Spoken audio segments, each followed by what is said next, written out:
Welcome to this exercise.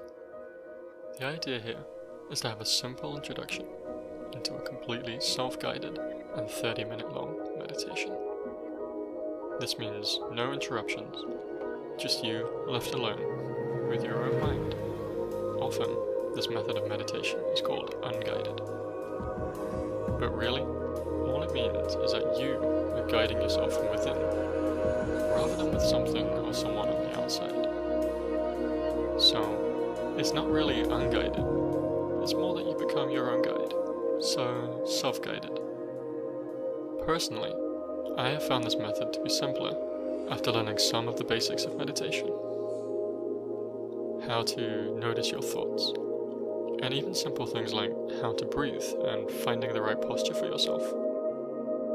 You can think of these things like training wheels for meditation, which can be best learned through a guided or mentored process, such as using an app on your phone, recordings, or even an in-person mediator. In these externally guided meditations, I found the guidance to be more of an interruption after a while, and more difficult to enter into and achieve a meditative state. As a solo process, entering into self-guided meditation means that you might be ready to take these training wheels off and take things to the next level. Just like with any exercise, doing this consistently over time as part of a dedicated ritual or routine is the best way to attain the most benefit. Another helpful analogy might be to think of an externally guided meditation like having a tour guide. Your mind is like a beautiful, unexplored cavern. Your guide can shine their flashlight and illuminate parts of this cavern for you. They can also show you the different ways of how to look around the cavern. But a self-guided process is like training yourself to see the whole cavern for yourself by slowly training yourself to see better in the dark. You can decide what to explore and what to visualize. Bit by bit, a more complete picture of this incredible space will emerge. What I found after practice was that self-guided meditation allowed me to get into a free-flow state faster. Rather than relying on an external guide, relying on my own mind meant that I had to learn to adapt faster.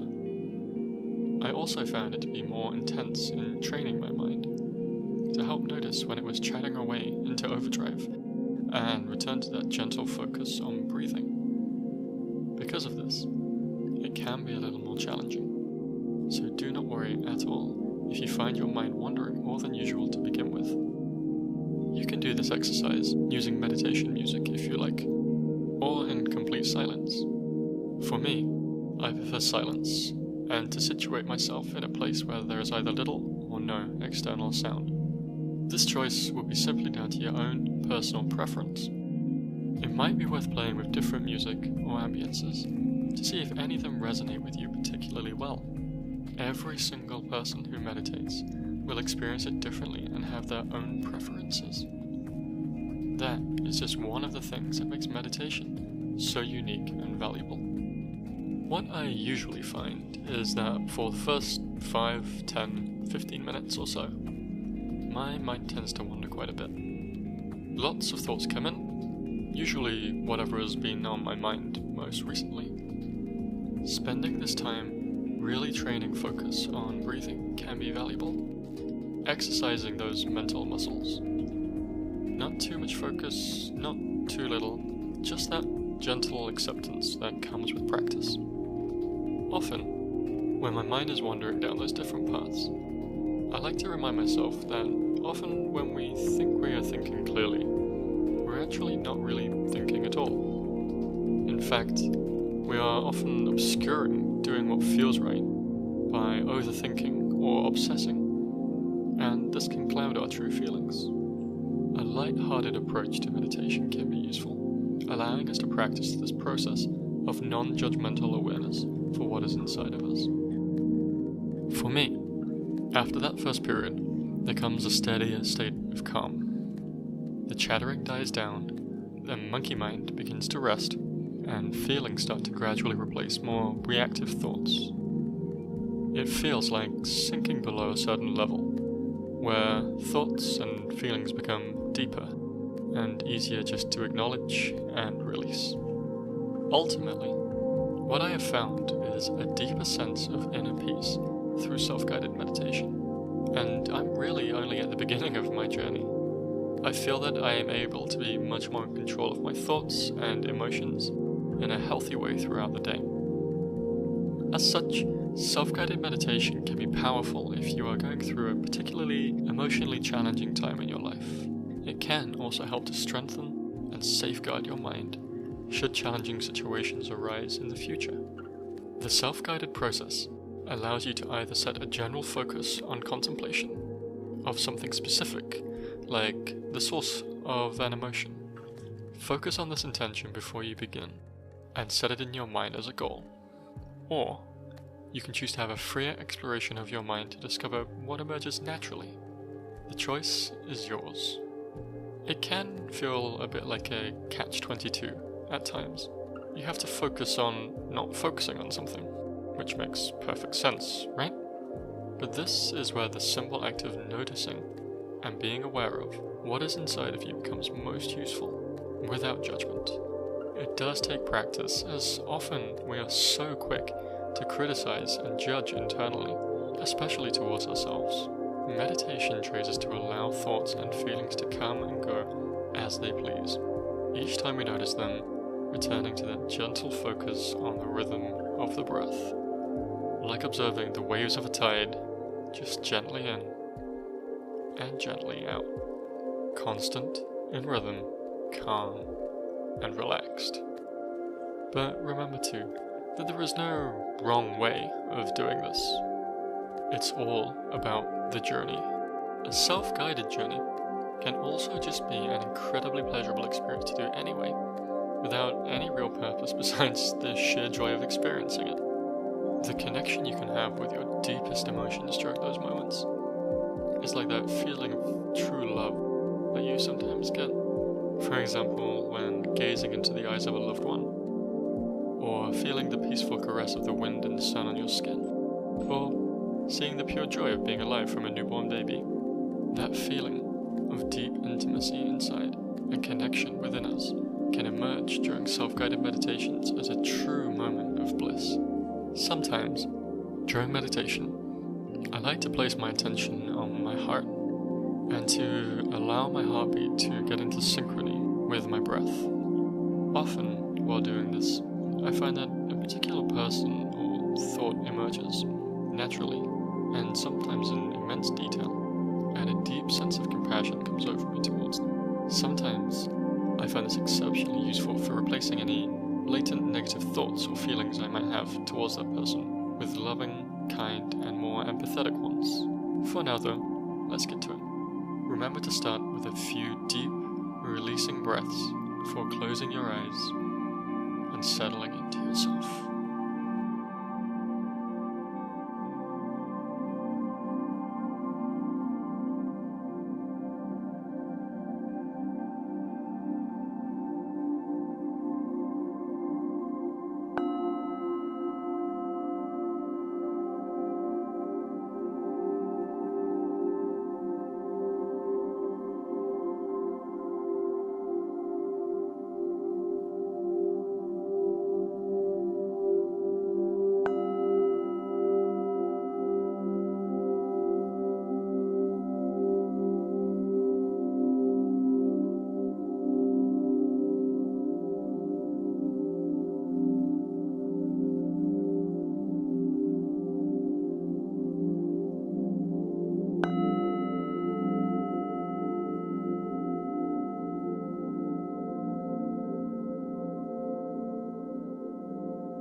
So, hopefully after that, you're feeling pretty great.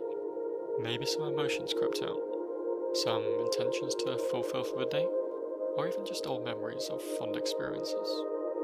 Maybe someone came to your mind that you feel the need to speak to now. If it was important enough, you will remember to do it.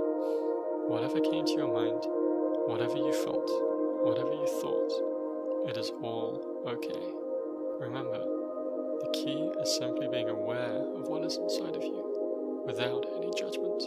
Trust yourself, love yourself, and focus on what feels right in your heart. So finish by stretching off. Be happy that you took some real time for yourself today. Bear in mind that by spending this time with ourselves, we ultimately become better for those around us too.